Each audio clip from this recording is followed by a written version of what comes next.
Terceira parte do nosso Evangelho no Lar, o Evangelho segundo o Espiritismo, capítulo 23, Estranha Moral, item 13, não vim trazer a paz, mas a divisão.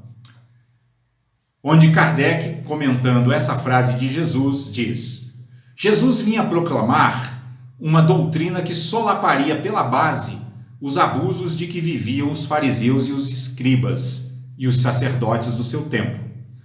Imolaram-no, portanto, certos de que, matando o homem, matariam a ideia. Esta, porém, sobreviveu, porque era verdadeira. Engrandeceu-se, porque correspondia aos desígnios de Deus. E, nascida num pequeno e obscuro burgo da Judéia, foi plantar o seu estandarte na capital mesma do mundo pagão, em face dos seus mais encarniçados inimigos, daqueles que mais porfiavam em combatê-la, porque subvertia crenças seculares a que eles se apegavam muito mais por interesse do que por convicção. Lutas das mais terríveis esperavam aí pelos seus apóstolos. Foram inumeráveis as vítimas. A ideia, no entanto, avolumou-se sempre e triunfou, porque, como verdade, sobrelevava as que a precederam. Então aqui Kardec está nos esclarecendo sobre essa frase de Jesus, que num primeiro momento soa muito estranha nos lábios de um ser que nós acostumamos a ver como um ser compassivo e amoroso. Então, um ser compassivo e amoroso dizer não vim trazer a paz, mas a divisão, parece contradizer toda a sua vida, né? Todos os seus ensinamentos, todas as suas falas. Mas Jesus estava numa situação concreta, se dirigindo ali a seus discípulos para alertá-los de que a ideia evangélica, em sendo uma ideia nova, ela propunha uma revolução nos costumes, ela propunha uma revolução no comportamento e ela propunha uma revolução também nos referenciais morais da época, não só daquela época, como até hoje ela ainda é revolucionária, porque nós, apesar de termos evoluído muito em termos intelectuais e tecnológicos, moralmente nós continuamos com comportamentos extremamente egocêntricos. E os ensinamentos de Jesus são ensinamentos que impodem o ego, né? Que vão contra toda esse modo de operar, né, do ego. E então Jesus alertava seus discípulos, falando assim: olha, isso que eu estou ensinando e que estou propondo a vocês que deem continuidade vai provocar conflitos, vai incomodar muitos seres, inclusive, e sobretudo seres que detêm poder econômico, poder político, poder militar, poder social, né? E naquela época, os mais incomodados eram os fariseus, os escribas e os sacerdotes, que eram os religiosos da época.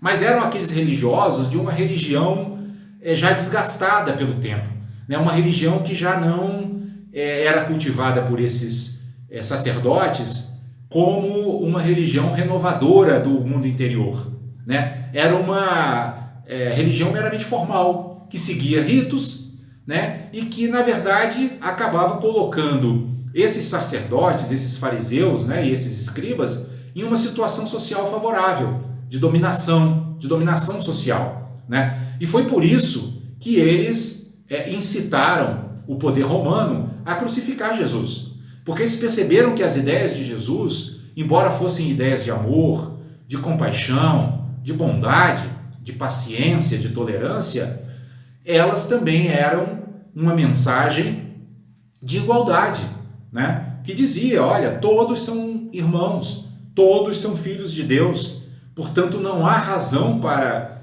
privilégios, né? Não há razão para que uns detenham tanto poder e outros, por exemplo, passem fome, né? Isso estava implícito nos ensinamentos de Jesus.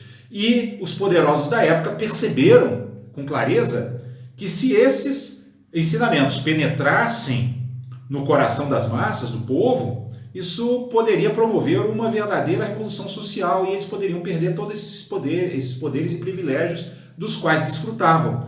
Então é isso que Jesus quis dizer aos seus discípulos quando ele alertou, né? Não vim trazer a paz, mas a divisão, ou seja, vocês vão enfrentar lutas terríveis, como eu também vou, né? Por quê? porque embora esses ensinamentos sejam ensinamentos de amor e compaixão, eles incomodam aqueles que ainda querem viver assentados em um processo social que não acolhe, mas explora. E aí Kardec, no item 14, ele segue comentando: é de notar-se que o cristianismo surgiu quando o paganismo já entrara em declínio e se debatia contra as luzes da razão.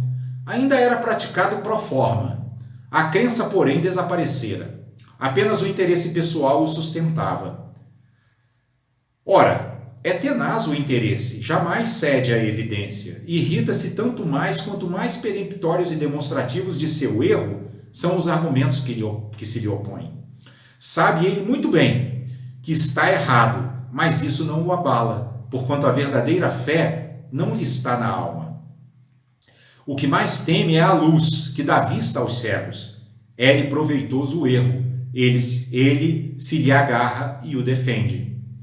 Vejam que essa situação que Kardec descreve aqui, ela não era uma situação específica daquela época de Jesus. Ainda hoje nós vivemos assim, né?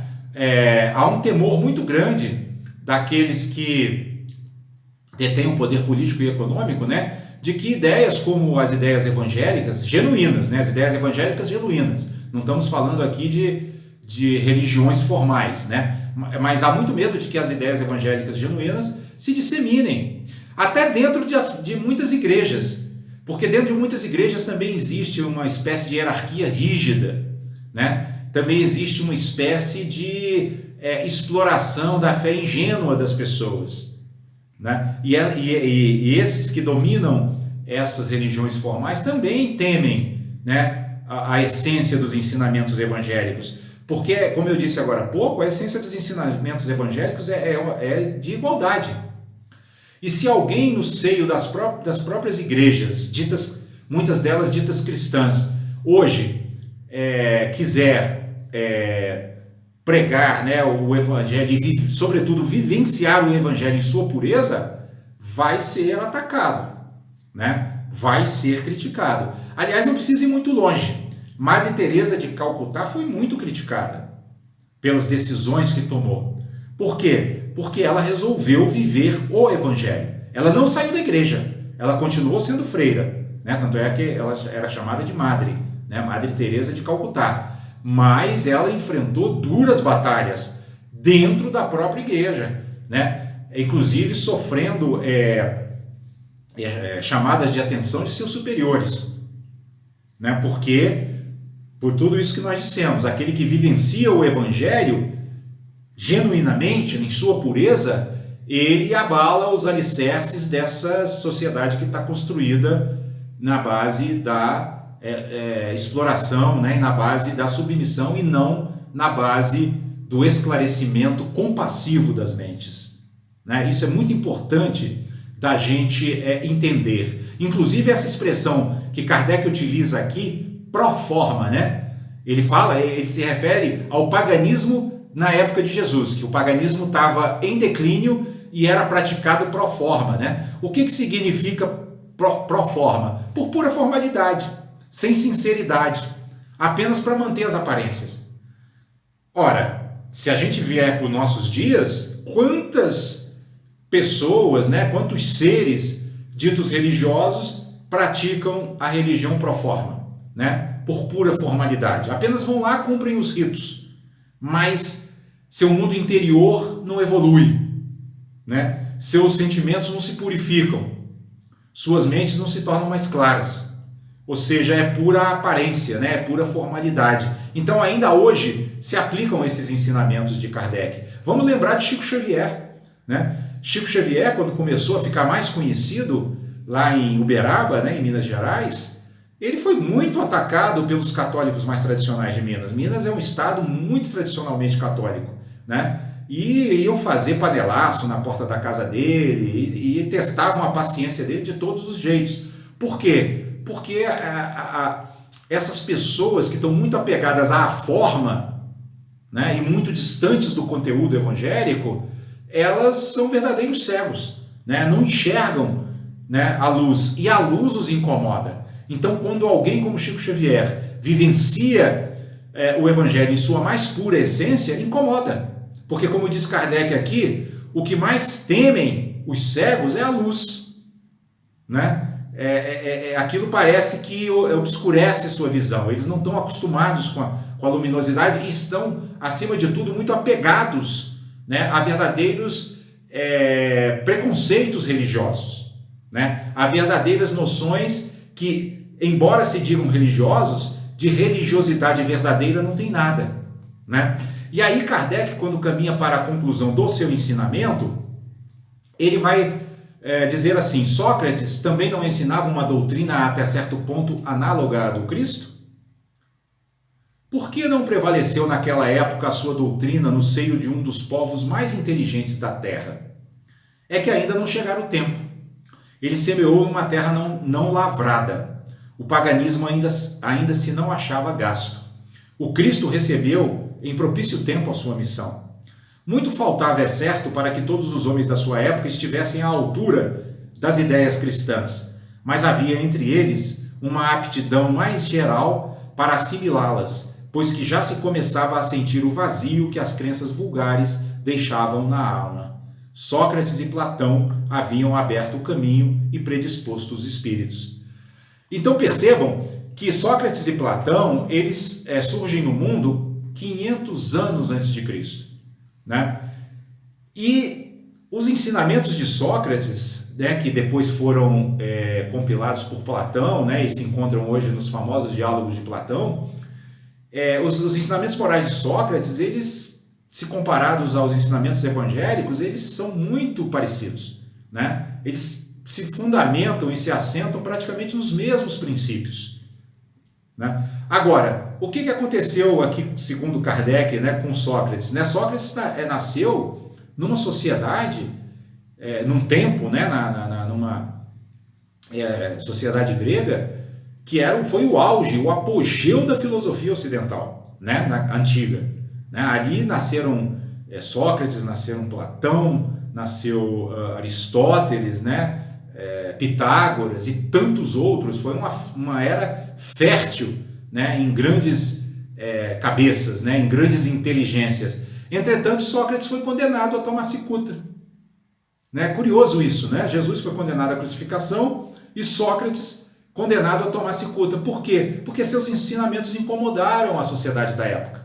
Né? Embora, como diz Kardec aqui, aquele fosse um dos povos mais inteligentes da Terra, era uma inteligência mundana, era uma inteligência que espiritualmente era ignorante, né? Porque a ignorância, do ponto de vista espiritual, ela não se refere à ausência de conhecimento, mas ela se refere sobretudo a conhecimento equivocado, conhecimento distorcido da realidade, né? E como naquela época, embora houvesse muitas inteligências brilhantes, né, a inteligência social como um todo, né, ali das cidades gregas, Atenas, né, principalmente, era uma inteligência ainda muito voltada para o mundano, né? Era uma inteligência ainda muito voltada para o cultivo dos interesses do ego, aqueles interesses que nós falamos aqui agora há pouco, né? Que é o interesse de ser elogiado, de ser reconhecido, de ganhar, né? E todos esses interesses egóicos que a gente conhece.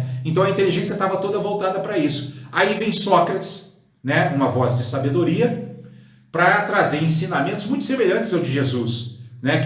São ensinamentos que conduzem ao esquecimento de si mesmo, né? A abnegação, né? A dedicação ao próximo, a compaixão, né? A uma visão de igualdade entre as pessoas. E vamos lembrar que a Grécia Antiga era uma sociedade escravagista. Então jamais poderia haver igualdade entre escravos e senhores. Isso era inadmissível. Então, né, os poderosos daquela época de Sócrates começaram a ver que Sócrates atraía muito a juventude grega, e aí o acusaram de estar pervertendo. Olha que coisa, né, como a ignorância realmente não é ausência de conhecimento, mas é conhecimento equivocado. Acusaram Sócrates de estar degenerando a juventude grega e o condenaram a tomar cicuta. E é curioso porque um grupo de discípulos dele tentaram libertá-lo da prisão, E ele falou assim, não, eu não vou fugir, né? Porque se eu fugir, eu estou sendo igual a eles. Olha que, quer dizer, era um ser que vivenciava os ensinamentos, né? Era um ser que não falava da boca para fora. E aí incomoda muito mais, muito mais. E Jesus se enquadra nesse mesmo padrão. Um ser que não falava da boca para fora, mas que ensinava pelas costas, né? Eu gosto muito dessa expressão que o Lama Santen utiliza frequentemente, ensinar pelas costas. Ou seja, ele não precisa falar nada, basta você olhar para ele e seguir, né? Por onde ele for você anda, vai olhando para as costas dele e vai andando, porque os caminhos que ele segue são os caminhos de luz, né? São os caminhos que conduzem à iluminação, são os caminhos que conduzem à felicidade genuína e à paz inabalável. Entretanto, o que Jesus chama a atenção de seus discípulos é que esse caminho que conduz à paz inabalável e à felicidade genuína, ele não vai ser trilhado sem dificuldades, né? E é por isso que ele diz, não penseis que vim trazer a paz, mas a divisão. Que divisão é essa? A divisão entre a luz e as trevas, né? A divisão entre o ego e nossa natureza crística, né? A divisão entre a ignorância e a lucidez.